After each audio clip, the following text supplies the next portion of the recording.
Então vamos lá. Boa noite a todos. Em nome da Associação Brasileira de Flebologia e Linfologia, é uma grande alegria recebê-los para essa live. E gostaria também de aproveitar o momento de informar que o nosso congresso, que seria em outubro, vai ser um congresso online e o presencial será no próximo ano. E quero agradecer também ao Marcondes por ser o coordenador dessa mesa, né, com a sua categoria que todos nós conhecemos, né, e é uma alegria muito grande participar dessa aula do Alexandre e do Ivanésio, que eu tenho certeza que vai acrescentar muito no nosso dia a dia. Tá? Então, eu queria participar, né, que o nosso evento realmente vai mudar em relação do presencial para a parte de... vai ser uma live, né, o congresso online, e eu queria passar a palavra para o Marcondes, né, para coordenar a mesa. Um abraço a todos. Boa noite a todos. É uma honra muito grande estar aqui coordenando essa mesa com dois ilustres convidados.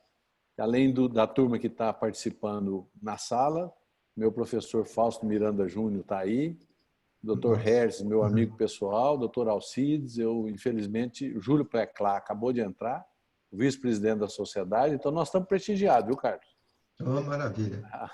Essa live está prestigiada, hoje só tem autoridade, viu? Eu vou agradecer o pessoal da Ingemed, que é o produtor que está colaborando com a nossa live, que é dos esclerosantes. Precisa passar a palavra para você, Diana, ou já pode chamar o palestrante? Pode chamar o palestrante, por favor, tá doutor. Bom. E nós vamos, a partir de agora, chamar o professor Alexandre Amato, brilhante angiologista, com livros escritos, eu acompanho ele sempre nas atuações, ele vai compartilhar a tela e fazer a palestra para a gente da experiência dele com escleroterapia. Grande Alexandre, a palavra é sua.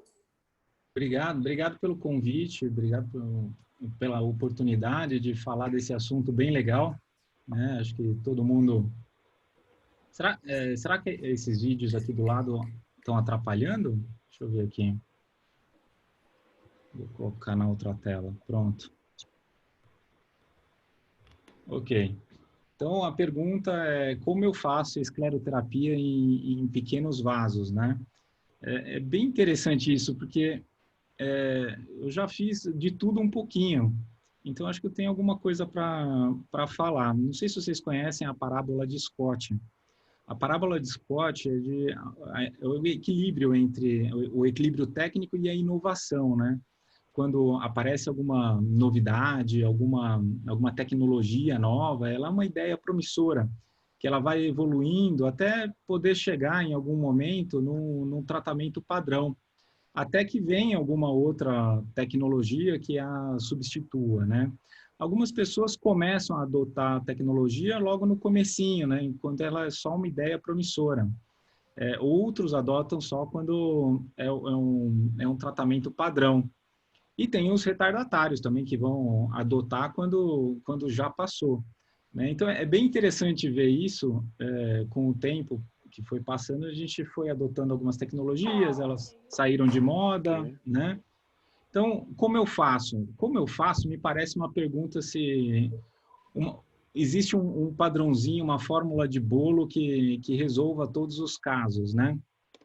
Então, veja, a gente está sempre em busca da endofibrose. Então, é o dano endotelial que vai causar a trombose, a organização desse trombo que vai ou para um cordão fibroso ou para a recanalização. A gente sempre busca esse cordão fibroso aí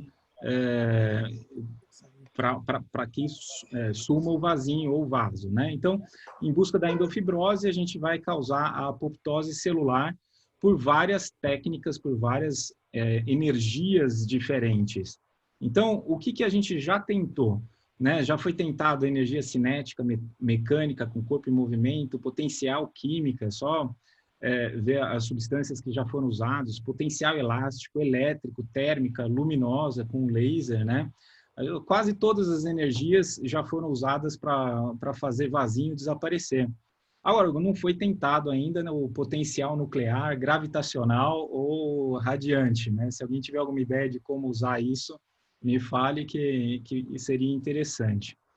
Mas eu já tentei de tudo um pouquinho, né? Alguns com sucesso, outros com nem tanto sucesso assim. Então, o padrãozinho que todo mundo aprende desde cedo é a escleroterapia, né? Com glicose 75%, por exemplo, com grande chance de êxito, um esclerosante fraco, mas funciona, não precisa de muita tecnologia, então acho que todo mundo começa com a glicose exatamente pela segurança que ela apresenta, né? Agora, eu tirei isso aqui do fundo do baú por causa do Marcondes, isso aqui é um caso do Marcondes, ele sumiu aqui, não está aparecendo mais no vídeo, mas em 2009 eu fui fazer o curso com ele e aí a gente operou essa paciente. Então eu fui aprender espuma lá com o Marcondes lá atrás. Eu lembro tão bem desse paciente, eu não sei se ele vai lembrar, mas eu cheguei atrasado, eu tinha que operar, fazer a espuma nessa fena, e ele me coloca um paciente que tinha que afastar a região inguinal com doian, de tão grande que a paciente era. Então, eu já entrei lá levando um susto, né, mas ficou muito bem. Então, eu fui aprender espuma com o Marcondes, tive alguns casos de sucesso, alguns bastante, né, esse foi até publicado, que era uma hiperelasticidade cutânea, má formação com espuma, teve alguns casos estéticos também bem satisfatórios, mas eu também tive manchas. Essas manchas, por exemplo, que levaram 7 meses para sumir, isso aí causa um certo desconforto com a paciente, né? E a gente tem que aprender a lidar com isso. Mancha de espuma, aqui também mancha de espuma, todas essas causadas pelo uso do polidocanal, mas não, a questão não é o polidocanal em si, a questão é saber usar a ferramenta, né? Deixo na mão de quem tem mais habilidade com espuma do que eu. Pessoalmente, eu já fiz úlcera, então comecei a ficar com medo da espuma. E o padrãozinho que todo mundo faz também, já aprendeu desde a residência, a microcirurgia, né? Fazer a fleboextração. E isso é uma coisa que voltou bastante para a minha realidade após montar o Hospital Dia. Então, a gente faz com sedação e anestesia local a microcirurgia seguida de escleroterapia. Então, o paciente vai, faz, terminou a cirurgia, levanta e vai embora, né? Não tem raquianestesia, não tem, tudo com local e sedação. Então, a gente consegue ter bons resultados com, desculpa só a tonalidade das fotos, mas garanto que teve uma melhora. Já usei a termocoagulação, né? Energia térmica, que vai coagular esse vaso, né? Também já tive grandes êxitos, também tive algumas complicações, como essas feridinhas que causava, doía bastante, o paciente muitas vezes não tolerava. E o laser, né? O laser tive 2 fases aí, a fase do 980 nanômetros e a fase do 1064 nanômetros. O 980 eu considero um canivete suíço, né? Ele serve para tudo um pouco, mas ele não é o melhor para nada. Mas funciona, vou mostrar aqui. E o 1064, que é bem mais específico, né? Então, aqui foi um caso, fiz a cirurgia, antes da cirurgia tinha esses vasos nessa região, logo depois da cirurgia teve um boom de vasos na perna. Mas como tinha tratado já a safena na cirurgia, eu acreditei que eu ia conseguir resolver rápido. E com uma sessão só de laser, 980 nanômetros e crioglicose 75%, a gente teve esse resultado. Um pouquinho de crosta aqui nessa região, mas teve uma melhora muito grande. Aqui é mais um projeto, né? Usavam várias técnicas diferentes para a gente conseguir ter algum resultado. O paciente ficou bem contente com o resultado final. Então, aqui foi desde glicose, espuma, microcirurgia, então foi de tudo um pouco. Então, na verdade, são problemas diferentes que necessitam de soluções diferentes. para bom martelo, todo parafuso é prego, né? Ultimamente eu tenho falado bastante isso. Se você tem uma ferramenta só, você vai tentar encaixar essa ferramenta em todos os problemas. E, na verdade, você tem que ter aptidão com todas as ferramentas e adaptá-las, escolher a melhor para o paciente, não fazer o paciente se adaptar ao método que você pode oferecer. Então, no que você realmente acredita, né? De verdade, né? Perguntando para mim, vocês não sabem se eu tenho algum conflito de interesses, eu não tenho disclosure nenhum, eu estou falando isso, mas e para ter certeza disso, né? Sem interesse, sem influência externa. Então, eu escolhi um caso bem legal que responde uma pergunta: o que você faria na sua mãe? Né? Então, eu estou mostrando o caso da minha mãe, que não tem como discutir, não tem um conflito de interesse nenhum aí. Então, vamos lá. Minha mãe tinha essa veia no pé. Essa veia no pé, eu acho interessante porque ela é bem limítrofe e eu acho que vem bem ao caso aqui para discutir. Essa veia no pé apareceu na minha mãe quando ela engravidou de mim. Então, tem um histórico, essa história vai até lá atrás, ela ficou esperando esse tempo todo para eu mesmo tentar tratar essa veia. E veja, não é uma veia tão tortuosa, uma veia que incomodava demais ela, numa região bem incômoda, né? E esteticamente aparecia quando usava sandália, alguma coisa assim. E ninguém gosta de fazer cirurgia no pé, né? Essa é a primeira coisa, todo mundo fica com o pé atrás, né? Eu tinha aquela histórico com a espuma, eu sempre fico com o pé atrás, deixo a espuma para quem sabe mais do que eu, principalmente na minha mãe, né? E o que eu ia fazer, né? No caso dela, eu optei por fazer o laser 1064 com crioglicose, e associado ao óxido nitroso para diminuir a sensibilidade dolorosa. Então, a gente fez a primeira sessão, não teve uma mudança muito grande, mas minha mãe é médica, ela atende na sala do lado da minha, então eu estava acompanhando todos os dias, e depois de uma semana eu falei, vamos fazer de novo. Eu não esperei mais do que uma semana, normalmente eu espero para paciente, e fiz de novo. Segunda vez que eu fiz, ela, em 2, 3 dias, ela estava usando uma sandália e ela fez uma tromboflebite dessa veia, um pequeno trombinho que eu tive que retirar. A retirada do trombinho é muito mais fácil com o uso do óxido nitroso. A gente tirou, meu medo era ficar manchado, causa aquele processo inflamatório ao redor, né? Então, a gente fez o tratamento clínico, dá para ver aqui que isso aqui foi logo após a retirada do trombinho, né? Então, ficou um vermelhão aqui no local. Imaginei que poderia causar uma mancha, mas não causou, né? Tardiamente, ficou assim. Então, hoje eu peguei minha mãe lá no consultório e tirei uma foto nova para vocês verem como é que tá. Acho que já tem mais de ano essa história. Então, a veia não voltou. Eu escolhi, pode parecer um caso simples, mas eu acho um caso limítrofe. Ele é limítrofe para fazer o laser, ele é limítrofe para fazer a microcirurgia. A região não é legal para fazer nenhuma delas, né? Eu acho que quem for adepto da espuma pode falar, é fácil de resolver com espuma. Ok, mas eu já causei úlcera, já causei mancha, então eu tenho receio. Eu uso espuma, mas normalmente para o paciente num CEAP mais avançado.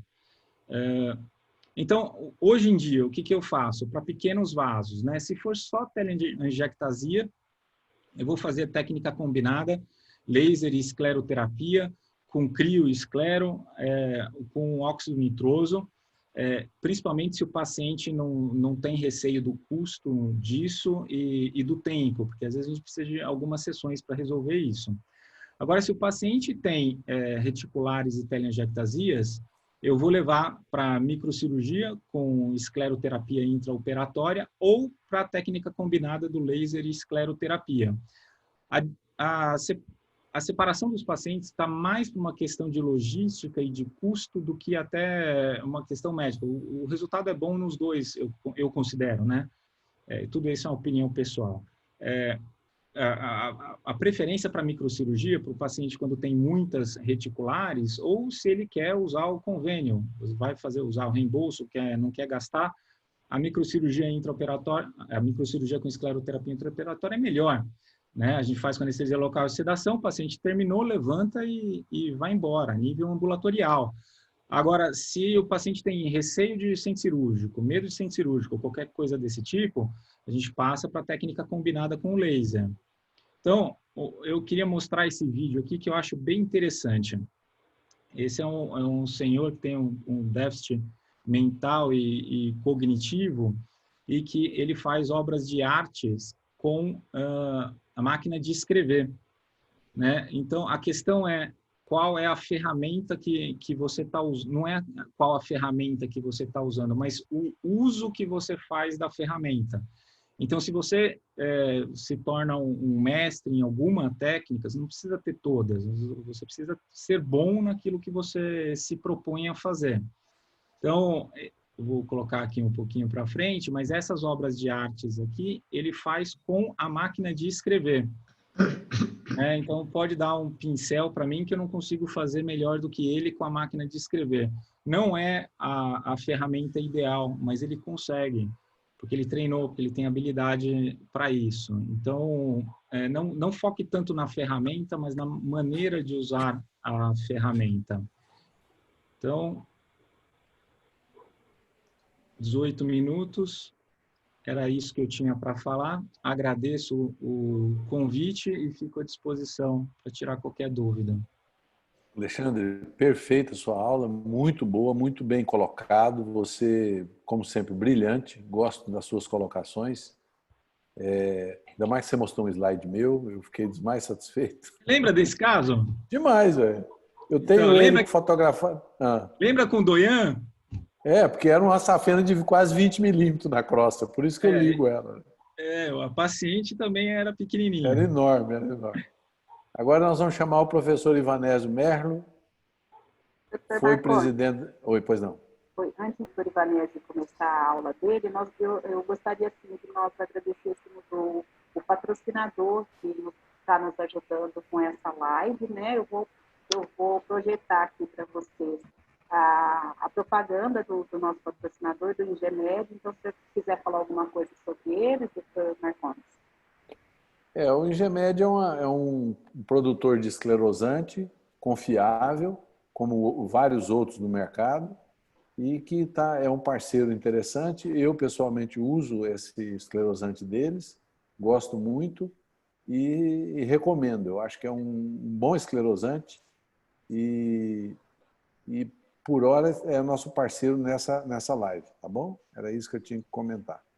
Tá. Eu vou deixar o contato deles aqui no chat, se vocês tiverem interesse de entrar em contato, o contato deles está no chat, tá?